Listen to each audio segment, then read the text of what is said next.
पूरा देश बोल रहा है एक ही जुबान, जुबान केसरी। શું આ વિમલમાં કેસર છે કે કેન્સર છે? શું તમને ખબર છે કે આ બધી જ પ્રકારની ગુટખામાં કેન્સરજન્ય કેમિકલની સાથે સાથે એટલે કે કાર્સિનોજેનિક કેમિકલની સાથે સાથે કાચનો પાવડર પણ મિક્સ કરવામાં આવે છે? માનવામાં નહીં આવે કે આમાં કાચ નાખવામાં આવે છે.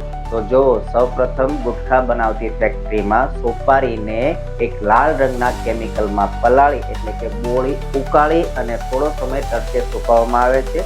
ત્યારબાદ એમાં અનેક પ્રકારના કાર્સિનોજેનિક કેમિકલ એટલે કે કેન્સરજન્ય કેમિકલની સાથે સાથે અંતે કાચનો પાવડર પણ નાખવામાં આવે છે. તો હવે પ્રશ્ન એ થાય છે કે શું સાચે જ આમાં કાચનો પાવડર નાખવામાં આવે છે? તો હા, આમાં સાચે જ કાચનો પાવડર હોય છે. જ્યારે ગુટખાની સાથે સાથે એમાં કાચનો પાવડર નાખવામાં આવે છે જ્યારે આપણે ખાઈએ છીએ ત્યારે ગાલની અંદર એટલે કે મોઢાની અંદરના ભાગમાં બારીક કટ કરે છે.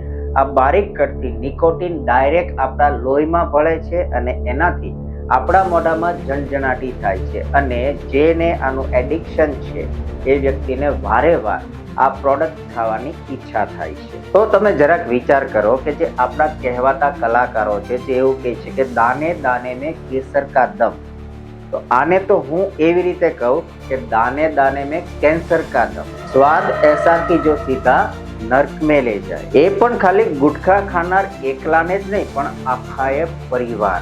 કારણ કે જ્યારે કોઈ વ્યક્તિને તંબાકુ ખાવાથી મોઢાનું કેન્સર થાય છે તો એ એકલો વ્યક્તિ જ નહીં પણ સાથે સાથે આખો પરિવાર હેરાન થાય છે, નર્ક ભોગવે છે.